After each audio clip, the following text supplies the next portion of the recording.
DCM ಕರೆದಿದ್ದ ಒಕ್ಕಲಿಗ ಶಾಸಕರ ಸಭೆಯಲ್ಲಿ ರೋಷಾವೇಶ. ಒಕ್ಕಲಿಗ ಶಾಸಕರ ಸಭೆಯಲ್ಲಿ ಜಯಪ್ರಕಾಶ್ ಹೆಗ್ಡೆ ಭಾಗಿಯಾಗಿದ್ದರು. ಹಿಂದುಳಿದ ಆಯೋಗದ ಮಾಜಿ ಅಧ್ಯಕ್ಷ ಜಯಪ್ರಕಾಶ್ ಹೆಗ್ಡೆ ಎದುರೇ ಒಕ್ಕಲಿಗ ಶಾಸಕರು ಜಾತಿ ಗಣತಿಯನ್ನ ಟೀಕೆ ಮಾಡಿದ್ದಾರೆ. ಜಯಪ್ರಕಾಶ್ ಹೆಗ್ಡೆ ನೀಡಿರೋ ವರದಿ ಬಗ್ಗೆ ಒಕ್ಕಲಿಗ ಶಾಸಕರು ಆಕ್ರೋಶ ವ್ಯಕ್ತಪಡಿಸಿದ್ದಾರೆ. ಮೂಲ ವರದಿ ಇಲ್ಲದಿರುವಾಗ ಅಂಕಿಅಂಶದ ಮೇಲೆ ವರದಿ ಸರಿಯಲ್ಲ, ಹೀಗೆ ಮುಂದುವರೆದರೆ ರಾಜಕಾರಣ ಮಾಡೋದು ಕಷ್ಟವಾಗುತ್ತೆ ಅಂತ ಆಕ್ರೋಶವನ್ನ ವ್ಯಕ್ತಪಡಿಸಿದ್ದಾರೆ. ಒಕ್ಕಲಿಗ ಸಚಿವರು ಕ್ಯಾಬಿನೆಟ್ನಲ್ಲಿ ವರದಿಯನ್ನ ವಿರೋಧಿಸಲಿ, 5 ಸಚಿವರು ಕ್ಯಾಬಿನೆಟ್ನಲ್ಲಿ ವರದಿ ತಿರಸ್ಕರಿಸಬೇಕು ಅನ್ನೋ ಒತ್ತಾಯ ಕೇಳಿಬಂದಿದೆ. ಇದು ನಿನ್ನೆ ಡಿಸಿಎಂ ಡಿಕೆ ಶಿವಕುಮಾರ್ ಕರೆದಿದ್ದ ಒಕ್ಕಲಿಗ ಶಾಸಕರ ಸಭೆ. ಬಹಳ ದೊಡ್ಡ ರೋಷಾವೇಶ ವ್ಯಕ್ತವಾಯಿತು ಈ ಸಭೆಯಲ್ಲಿ ಹಿಂದುಳಿದ ಆಯೋಗದ ಮಾಜಿ ಅಧ್ಯಕ್ಷ ಜಯಪ್ರಕಾಶ್ ಹೆಗ್ಡೆ ಭಾಗಿಯಾಗಿದ್ರು. ಅವರ ಎದುರೇ ಜಾತಿ ಗಣತಿಯನ್ನ ಒಕ್ಕಲಿಗ ಶಾಸಕರು ಟೀಕೆ ಮಾಡಿದ್ದಾರೆ. ಒಕ್ಕಲಿಗ ಸಮುದಾಯದಿಂದ ಬಹಳ ದೊಡ್ಡ ಆಕ್ರೋಶ ವ್ಯಕ್ತವಾಗ್ತಾ ಇದೆ. ಕ್ಯಾಬಿನೆಟ್ ಸಭೆಯಲ್ಲಿ ಈ ವರದಿಯನ್ನ ತಿರಸ್ಕಾರ ಮಾಡಬೇಕು ಅನ್ನೋ ಒತ್ತಡವನ್ನ ಹೇರಲಾಯಿತು. ಒಕ್ಕಲಿಗ ಸಚಿವರು ಕ್ಯಾಬಿನೆಟ್ನಲ್ಲಿ ವರದಿಯನ್ನ ವಿರೋಧಿಸಲಿ ಅಂತ ಪಟ್ಟಿಡಿದ್ರು. ಹೀಗೆ ಮುಂದುವರೆದ್ರೆ ರಾಜಕಾರಣ ಮಾಡೋದು ಕಷ್ಟವಾಗತ್ತೆ ಅಂತ ಹೇಳಿದ್ರು. ಇವೆಲ್ಲ ಸಭೆಯಲ್ಲಿ ಚರ್ಚೆ ಆದದ್ದು.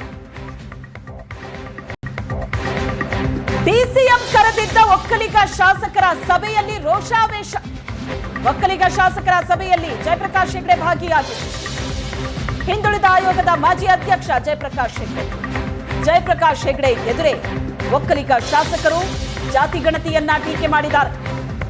ಜಯಪ್ರಕಾಶ್ ಹೆಗ್ಡೆ ನೀಡಿರೋ ವರದಿ ಬಗ್ಗೆ ಒಕ್ಕಲಿಗ ಶಾಸಕರು ಆಕ್ರೋಶ ವ್ಯಕ್ತಪಡಿಸಿದ್ದಾರೆ. ಮೂಲ ವರದಿ ಇಲ್ಲದಿರುವಾಗ ಅಂಕಿಅಂಶದ ಮೇಲೆ ವರದಿ ಸರಿಯಲ್ಲ, ಹೀಗೆ ಮುಂದುವರೆದರೆ ರಾಜಕಾರಣ ಮಾಡೋದು ಕಷ್ಟವಾಗುತ್ತೆ ಅಂತ ಆಕ್ರೋಶವನ್ನ ವ್ಯಕ್ತಪಡಿಸಿದ್ದಾರೆ. ಒಕ್ಕಲಿಗ ಸಚಿವರು ಕ್ಯಾಬಿನೆಟ್ನಲ್ಲಿ ವರದಿಯನ್ನ ವಿರೋಧಿಸಲಿ, 5 ಸಚಿವರು ಕ್ಯಾಬಿನೆಟ್ನಲ್ಲಿ ವರದಿ ತಿರಸ್ಕರಿಸಬೇಕು ಅನ್ನೋ ಒತ್ತಾಯ ಕೇಳಿಬಂದಿದೆ.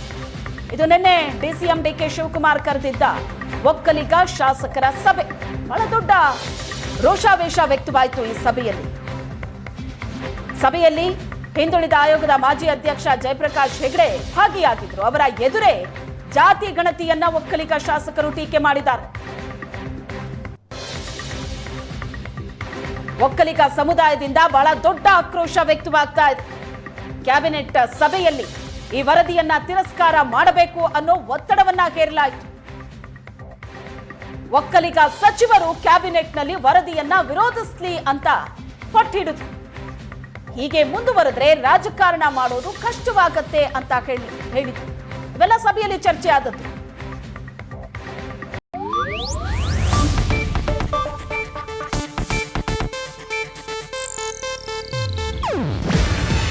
ಇದು ಏಷ್ಯಾನೆಟ್ ನ್ಯೂಸ್ ನೆಟ್ವರ್ಕ್ ಪ್ರಸ್ತುತಿ. ನೀವು ನೋಡ್ತಿದ್ದೀರಾ ಏಷ್ಯಾನೆಟ್ ಸುವರ್ಣ ನ್ಯೂಸ್.